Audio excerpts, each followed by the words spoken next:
Hi guys, so I'm presenting today on the movie that's called La Haine. It was a French movie that came out in 1995. It was directed by Mathieu Kassovitz, and actually that should sound familiar to you guys because he was one of the lead roles in Amélie, the French movie you watched at the beginning of the semester.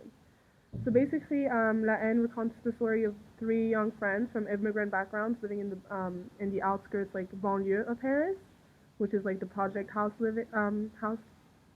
houses, and it's emblematic, the film itself, because they represented realities in the 1990s, and also actually now, because Paris now has taken a different toll, like because of all the terrorist attacks that's happened, like the mood in general in Paris is pretty bad.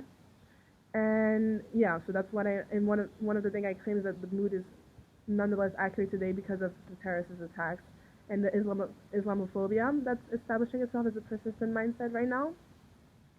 And actually, what's really interesting about this movie is like how it's filmed as a response to an incident, which took place in 1993.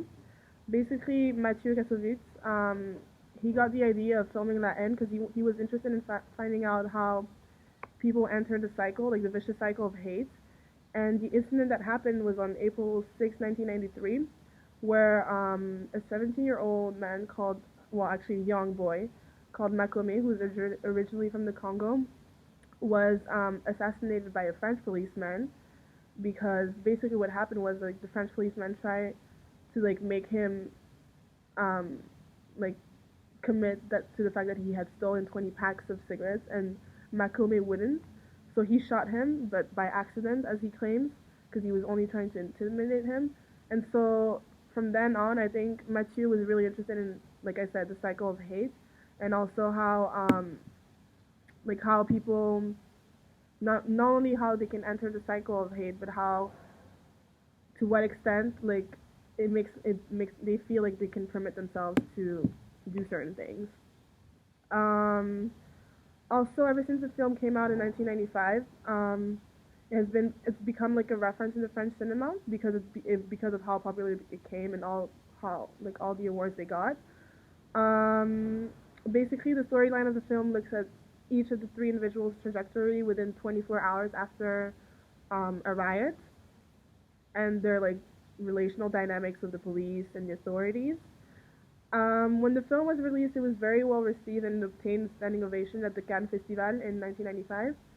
And basically, what I claim is that, like, besides from being a great contribution to this international cinematic world, La Haine also like helped to launch careers, most specifically it revealed Vincent Cassel to the public, and also it introduced a new genre in the French cinema and altogether as that's called banlieue cinema. Basically, like I said, like the idea came from Makome's murder to like do the film, but also there's another incident that happened that also inspired Kassovitz to do more, and that was the one from Malik Osekin, who was a 22-year-old man from Moroccan descent. And basically, what happened is that he was shot in a riot by the police, but the thing was he hadn't actually participated in that riot. So that's also a story that like gained a lot of popularity, and people protested against that. And so those two incidents inspired him to write the storyline for this film.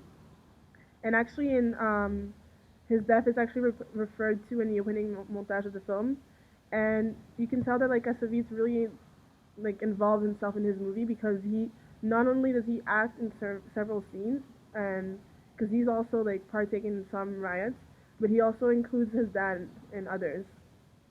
And also because there were still riots going on at the time of the movie, he was able to like put footage from real riots, which gives and it adds to like the realism effect.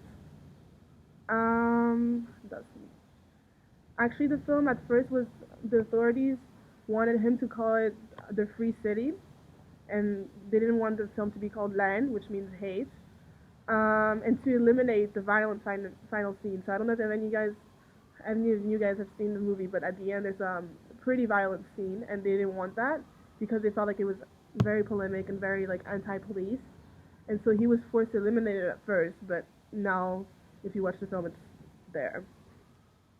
And like I said, the film has like a kind of like a documentary feel to it because it includes real footage from 1995, and also because many of the actors weren't professionals. Like they went to the outskirts of Paris and living houses projects and recruited people from there who weren't actors.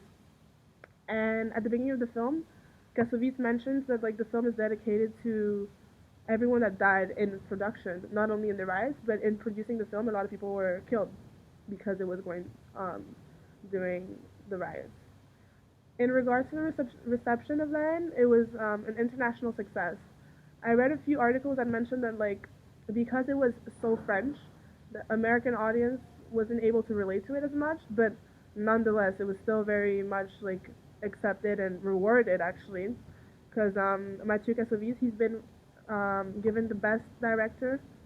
He won the best director in 1995, best editing in the Caesar Awards, and best directors in the Lumiere Awards.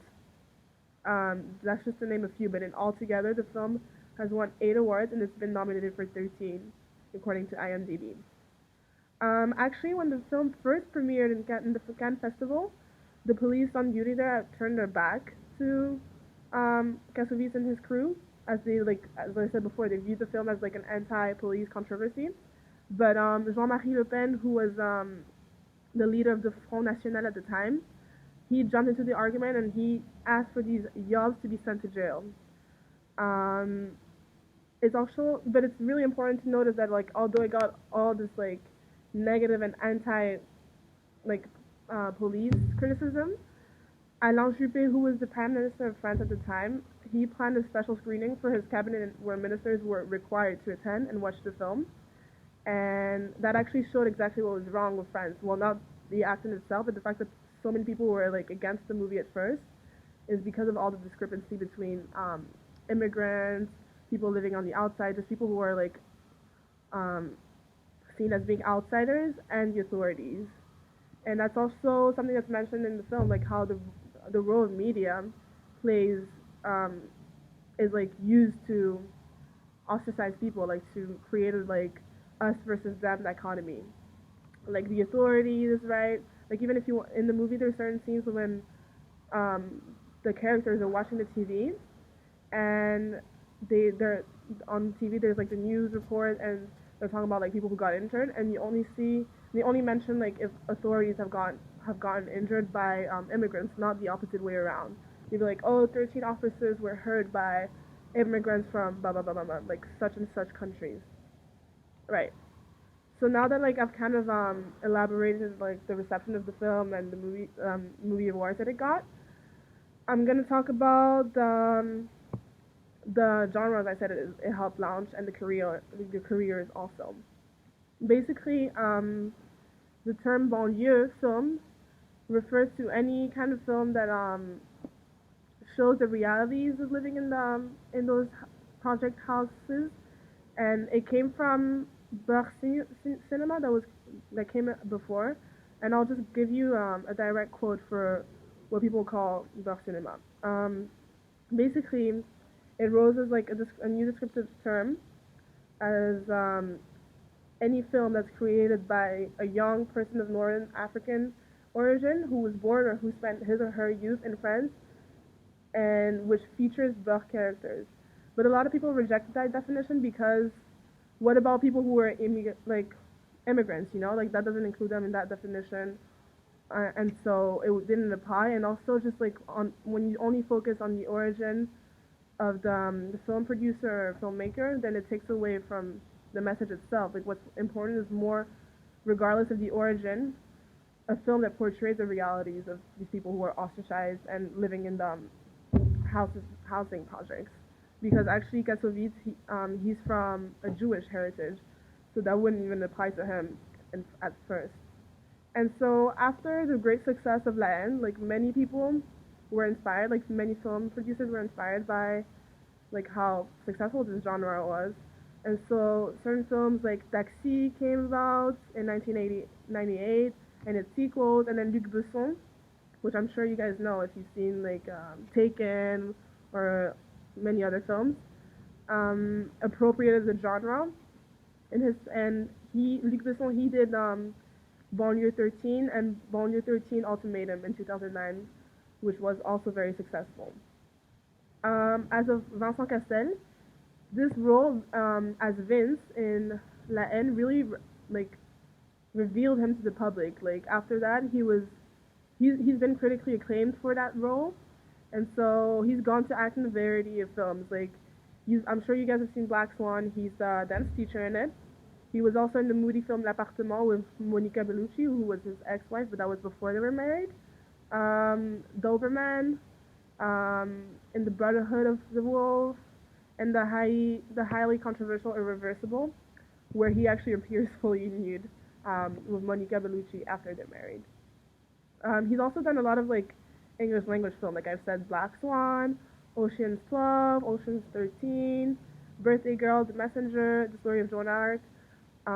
So a lot of films after he was revealed from that role.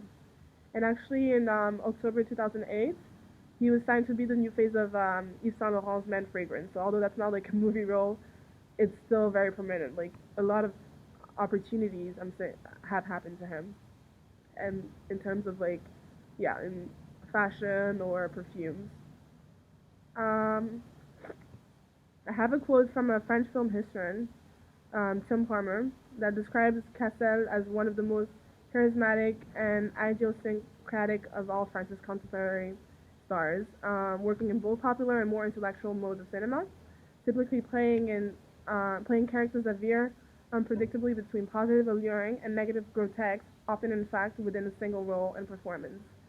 And that's something you can observe in Black Swan, for example. Like as much as you can admire his role, he's also playing like this very grotesque role, and so I definitely see like this justification of the two roles that he's playing there.